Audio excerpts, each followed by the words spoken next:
আসসালামু আলাইকুম। দূরেরও কাছের যে যেখান থেকে আমার আজকের এই ভিডিওটি দেখছেন, আপনাদের সবাইকে স্বাগত জানাচ্ছি আজকের ভিডিওতে। এখন যে ক্লিপসটুকু দেখছেন টেলিভিশনের, এইটা কিন্তু ৫ আগস্ট দুপুরের ঘটনা। তো এই ক্লিপসটা দেখার পরে মূলত ঘরে বসে থাকা কোনোভাবে সম্ভব হচ্ছিল না। রাস্তায় আমার মনে হয় হাজার হাজার লাখো লাখো মানুষ নেমে গিয়েছে। আমার মনে হয় বাংলাদেশে যারা বসবাস করেন তারা কমবেশি সবাই জানেন ৫ আগস্টে কী হয়েছিল, নতুন করে বলবার কোনো প্রয়োজনীয়তাই নেই। তবে বাইরে যারা রয়েছেন কিংবা যারা জানেন না, বাইরের যারা আমার ভিডিওটা দেখছেন যে ৫ আগস্ট মূলত বাংলাদেশে কী হয়েছিল, তাদের উদ্দেশ্যে বলছি ৫ আগস্ট বাংলাদেশ দ্বিতীয়বারের মতো স্বাধীন হয়েছিল।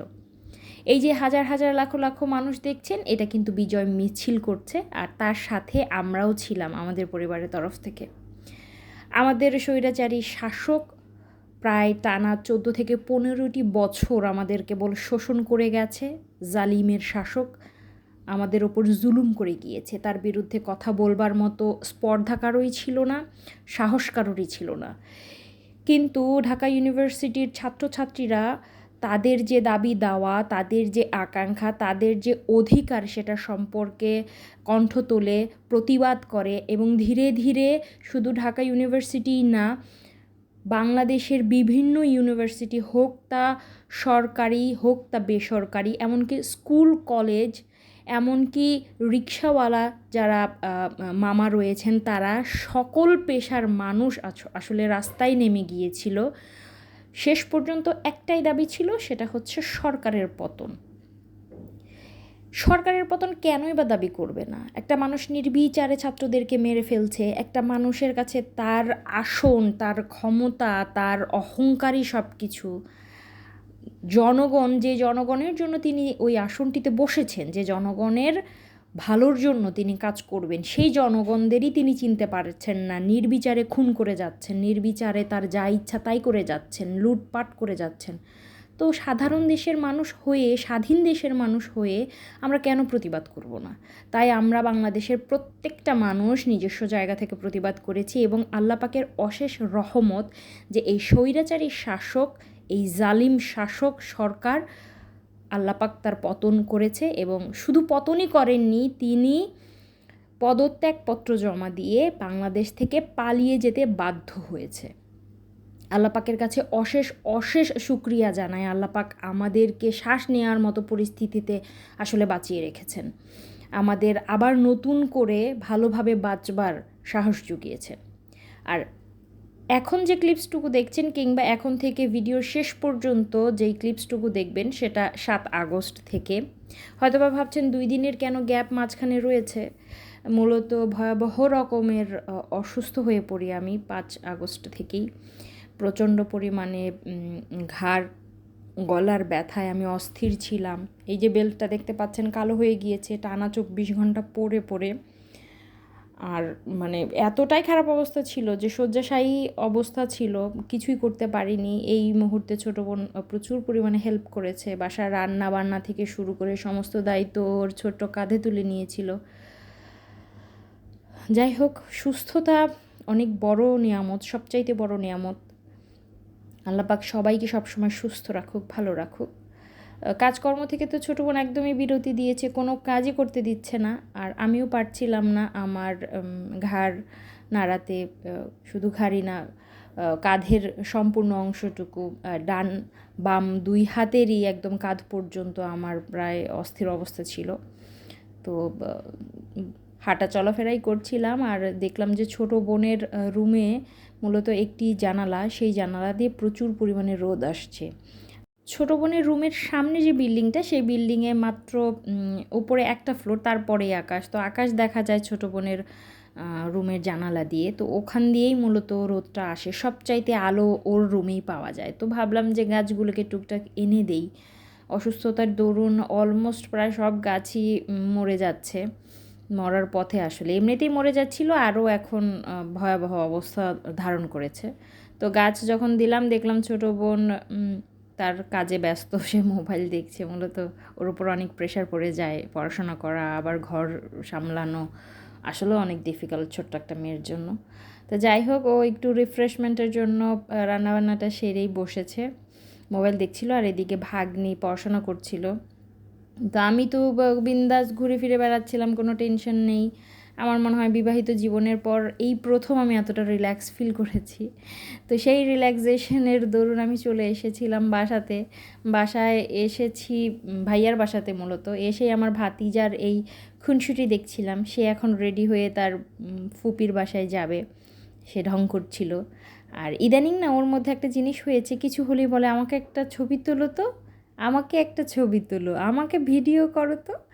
এই জিনিসটা না আমার এত কিউট লাগে, কি বলবো। তো বাসায় ভাইয়ার বাসা থেকে আমার বাসাতে আবার এসেছি, এসে দেখলাম আমার শাশুড়ি উনি লতি কাটছিল। তো হেল্প করে আসলে সবাই তার নিজস্ব জায়গা থেকেই আমাকে এই সময়টাতে বেশ হেল্প করেছে। তো আর আমি ভাবলাম যে আজকে যেহেতু একটু সুস্থ, নিজের হাতে করি, টানা 2 দিন তো কিছুই করতে পারিনি, তো নিজের হাতেই ভাবলাম একটু রান্নাবান্নার কাজটা আজকে অন্ততপক্ষে করি। তো গলায় সেই বেল্ট লাগিয়েই কাজকর্মগুলো করছিলাম, পাশাপাশি সবাই করে দিচ্ছিল, আমি শুধু দাঁড়িয়ে রান্নার কাজটা করছিলাম। আর এইদিকে ছোট বোন কাঁঠালের বিচি মূলত কাটতে যেয়ে তার হাত কেটে একদম একাকার অবস্থা করে ফেলেছে। তো এটার জন্য ওকে আমি বকা দিচ্ছিলাম যে তোমাকে আমি ভালো করে মেডিসিন লাগিয়ে ব্যান্ডেজ করে দিলাম, তুমি এটা খুলে বসে আছো কেন। আমি এসে দেখি ওর রুমে ওইটা খুলে বলে যে আমি এটা বাতাস লাগাচ্ছি আপি, তাই খুলে রেখেছি। তো সেটাই বকাঝকা করছিলাম যে তোমাকে না করি আমি, কষ্ট হলেও করি, সমস্যা নেই কাজ, তুমি কেন করতে যাও। কিন্তু সে আমাকে কোনোভাবেই কাজ করতে দেয় না, সে নিজেই নিজের ঘাড়ে দায়িত্ব তুলে নিবে, তোমার করতে হবে না, তুমি চলে যাও, এরকম। দিন পর মূলত আজ রান্না করছিলাম, এখানেও সে প্রচুর বাধা দিচ্ছিল। তার মধ্যে কোটা বাটার কাজগুলো তো সবাই করেই দিয়েছে, আমি শুধু দাঁড়িয়ে রান্না করছিলাম, সেখানেও তাদের আপত্তি। তো অনেকেই না, আমি দেখেছি অনেকের মধ্যে এই জিনিসটা রয়েছে যে ছেলে সন্তানদের প্রতি এক পাক্ষিক ভালোবাসাটা অনেক বেশি থাকে, অনেক অনেক প্যারেন্টসদের মধ্যে আমি দেখেছি, পরিবারের অনেক সদস্যদের মধ্যেই দেখেছি। আমার না কখনোই না, যবে থেকে আমি চিন্তা করেছি যে সন্তান কী জিনিস, সন্তান হবে আমারও একদিন, তখন থেকে আমার মেয়ে কেন জানি ভীষণ পছন্দ। মেয়েকে একটা নির্দিষ্ট সময় পর্যন্ত বড় করে দিয়ে মেয়ে শ্বশুরবাড়ি চলে গেলেও, বড় হয়ে গেলেও কেন জানি আমার মনে হয় মেয়েরা পরিবারের মানুষদের যেই জিনিসগুলো বুঝতে পারে, ওদের মধ্যে যে অ্যাটাচমেন্টটা থাকে পরিবারের সদস্যদের প্রতি, ছেলেদের অতটা না থাকে না হয়তো বা, কিংবা জানি না, আমি ভুলও হতে পারি। তো যাই হোক, দুপুরে রান্না বান্না শেষ, সেগুলো করে ছাদে এসেছি। আর ড্রাগন গাছে আমার ভাইয়ার ফুল আসছে দেখলাম। ছাদে এসেছি বেশ অনেক দিন পরে। ছাদে আসার প্রধান উদ্দেশ্য হচ্ছে আমি আমার বালিশগুলোকে রোদে দিয়েছি। আর এই যে আমার বাগান বিলাস গাছ আর বেলি ফুল গাছটা আলো পেয়ে, রোদ পেয়ে আর বৃষ্টির পানি পেয়ে একদম মাশাআল্লাহ অনেক সুন্দর করে ফুলে ফেঁপে উঠছে। আশা করছি খুব শীঘ্রই আমি ফুল দেখতে পাবো। আর বালিশগুলো দিয়েছিল ভাগ্নি আর ছোটো বোন। যেহেতু দুপুরের খাওয়া দাওয়াটা শেষ, আমরা রান্নাবান্না শেষ করে খাওয়া দাওয়া করে রিল্যাক্সেই এসেছি, তো ভাগ্নি রেডি হচ্ছিল, আর এদিকে আমরা এসেছি ছাদ থেকেই বালিশগুলো নিতে। ভাবলাম যে ঘাড়ের এত পেইন, এটা হয়তো বা বালিশগুলো রোদ দিলে যাবে, তো দেখা যাক কী হয়। আর এই শাক গাছটা কিন্তু আমি লাগিয়েছি, তবে বিল্ডিংয়ের যারা অন্যান্য মানুষরা ছাদে কবুতর লালন পালন করেন, তাদের যন্ত্রণায় আসলে আর গাছটা বেড়ে উঠছে না ভালোভাবে। আর নয়নতারাটা কিন্তু আমার ছোটো বোন লাগিয়েছে গাছটা। তো আকাশটাও বেশ সুন্দর লাগছিল, রোদটা তো অনেক কম ছিল, কারণ বিকেলের দিক তো, প্রায় বিকেল হয়ে যাচ্ছে, দুপুরের একদম শেষ প্রান্ত। তো এই তো এখন ছাদ থেকে আমরা এই সব কিছু নিয়ে চলে যাচ্ছি বাসাতে।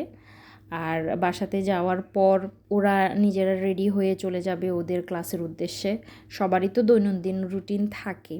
ছাদ থেকে এসে ভাবলাম যে বালিশ আর কোলবালিশটা গরম গরম থাকা অবস্থাতেই তার কাভারটা লাগিয়ে নেই, তাই কোলবালিশের আর বালিশের কাভারগুলো লাগিয়ে নিয়েছি। ছোটো বোন আর ভাগ্নি রেডি হয়ে তাদের কোচিংয়ের উদ্দেশ্যে চলে যাচ্ছে। বিকেলের পর অনেকটা সময় রেস্ট নিয়েছি, কিন্তু শরীর অনেক বেশি আরও খারাপ হয়ে গিয়েছিল। রাতের খাবারে আমি ড্রাগন ফল আর ব্রেডই খেয়েছি, কারণ মেডিসিন থাকে, না খেয়ে তার ঘুমিয়ে পড়া যায় না। তো যাই হোক, আজকের ভিডিওটা এই পর্যন্তই। সবাই অনেক ভালো থাকবেন।